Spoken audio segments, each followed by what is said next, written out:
ইনজিল, জাবুর, তাওরাত, কোরআন। কয়টা হয়েছে? ইনজিল, জাবুর, তাওরাত, কোরআন। ইনজিলকে এখন ইহুদিরা বললো যে আমরা এটা হচ্ছে বাইবেল বানাইছি, কিন্তু কিতাব হিসাবে 4টা। এখন অন্য অন্য কিতাবের বিধিবিধান কি আমাদের দুনিয়াতে চলে?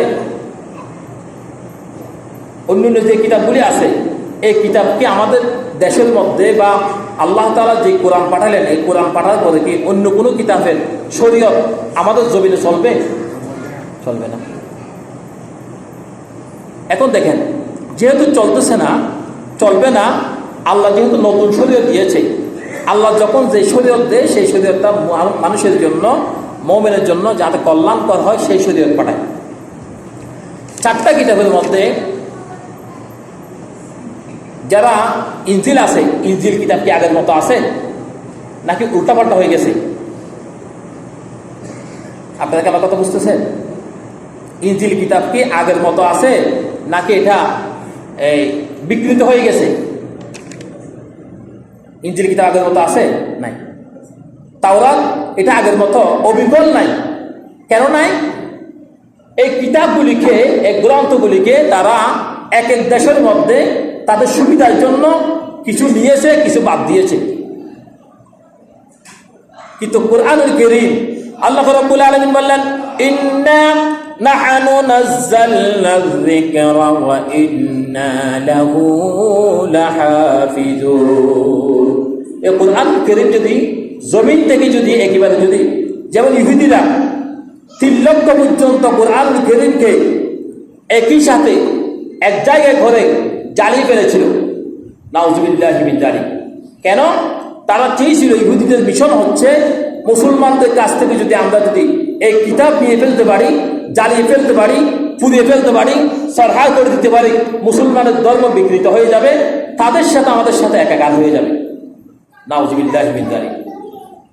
সমস্ত 300 পর্যন্ত কিতাব নিয়ে ওই কুরআনুল কারীমের 300 কপি নিয়ে সমস্ত কিতাবগুলিকে এক জায়গায় করে আগুন দিয়ে তারা জ্বালিয়ে দিল।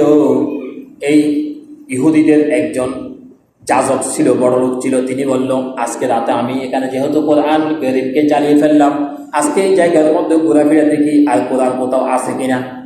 জ্বালিয়ে ফেললাম, আর কোনো কিতাব আছে কিনা দেখি। লাইব্রেরি সমস্ত কিতাব নিয়ে এসেছে, জ্বালিয়ে ফেলেছেন। তখন দেখলাম এক বাড়ির মধ্যে একজন হাফেজ ছিল, তিনি কুরআনুল কারীম কুরআনুল কারীম তিনি তেলাওয়াত করতেছিলেন। এই কুরআনুল কারীমের তেলাওয়াত শুনে শুনে তিনি বললেন, তুমি কি তেলাওয়াত করতেছ, একটু আমাকে শোনাও তো। বলল, গতকালকে যে কোরআন আপনারা জ্বালিয়ে ফেলেছেন, এই কোরআন আমি তেলাওয়াত করতেছি। সুবহানাল্লাহ। হাফেজ থেকে কিন্তু কোরআন লাগে না। আমরা যদি সমস্ত কিতাবকে, কোরআনকে যদি আজকে যদি পুড়িয়ে ফেলে, জ্বালিয়ে ফেলে, এরপরে এই কোরআনকে আবার নতুন করে আগেকার মতো কোরআন আবার লিখতে পারবে আল্লাহ সুবহানাহু ওয়া তাআলা। এই জন্য এই কোরআনের জন্য পৃথিবীর মধ্যে লক্ষ লক্ষ কোটি কোটি হাফেজের জন্য ব্যবস্থা করে দিয়েছে। সুবহানাল্লাহ। অন্য কোনো কিতাব পৃথিবীর মধ্যে, অন্য কোনো গ্রন্থ মুখস্থ রাখতে পারে না। আপনি একটা অ্যাপ্লিকেশন মুখস্থ করেছেন, কয়েকদিন পরে চলে গেছে। একটা প্যারাগ্রাফ মুখস্থ করেছেন, চলে গেছে। একটা এসে আপনি মুখস্থ করেছেন, চলে গেছে। তো আল্লাহর কোরআন আপনি যখন আবার 1 বছর 2 বছর পড়েন নাই, আবার পড়তেছেন, আবার আল্লাহ আপনাকে এই জাহানের মধ্যে, স্মৃতির মধ্যে দাঁড়া করে দিয়েছে। সুবহানাল্লাহ, সুবহানাল্লাহি ওয়া বিহামদিহি। কুরআনুল কারীমের মুজিজা, কুরআনুল কারীমের এই গুরুত্ব, এই মাধুর্য, এই গাম্ভীর্য, এটা অন্য কোনো কিতাবের সাথে মিল থাকে না। তো কুরআনুল কারীম এটা একটা মহা গ্রন্থ, আল কোরআন। এবং যার উপরে নাজিল করা হয়েছে, যে রসুলের উপরে নাজিল করা হয়েছে, সে রসুল হচ্ছে শ্রেষ্ঠ রসুল। সুবহানাল্লাহ। আপনাদের সুবহানাল্লাহ তো আসে না।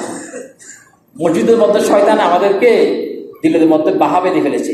এই জন্য আমরা একটু সুবহানাল্লাহ, আলহামদুলিল্লাহ এগুলো বলবো, যাতে করে শয়তান আমাদের জায়গায় স্থান করে নিতে না পারে। স্থান করে নেওয়া মানে আমাকে হেদায়েত থেকে মুক্ত, হেদায়েতের পথের মধ্যে যেতে না দেওয়া।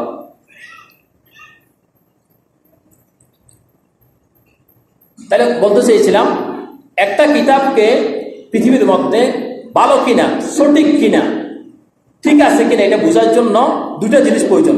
একটা হচ্ছে কিতাব, আর কিতাবটা যার উপরে নাজিল করা হয়েছে, ব্যক্তিটা কেমন, মনুষ্যটা কেমন, রসুলটা কেমন, আমার রসুল সম্পর্কে, আমাদের নবী সম্পর্কে সমস্ত গৌতম বুদ্ধ থেকে শুরু করে অন্যান্য যত হিন্দু, বৌদ্ধ, খ্রিস্টান যারা ছিল সবার একমত হচ্ছে মুহাম্মদুর রাসূলুল্লাহ সাল্লাল্লাহু আলাইহি ওয়াসাল্লামের মতো মহামানব, মহা রসুল, মহান চরিত্রবান এই পৃথিবীর মধ্যে আসে নাই, কিয়ামত পর্যন্ত আসবে না। আল্লাহু আকবার। তাহলে আমার রসুল শ্রেষ্ঠ, আদর্শ হিসাবে শ্রেষ্ঠ এবং নবী হিসাবে শ্রেষ্ঠ, সমস্ত কিছু শ্রেষ্ঠ। এরপরে আমাদের কিতাবটা এখনো পর্যন্ত বিকৃত হয় নাই, এখনো পর্যন্ত উল্টাপাল্টা হয় নাই। আগে যা ছিল আল্লাহ যেভাবে নাযিল করেছেন এখনো আছে, কিয়ামত পর্যন্ত একই রকম থাকবে। সুবহানাল্লাহ।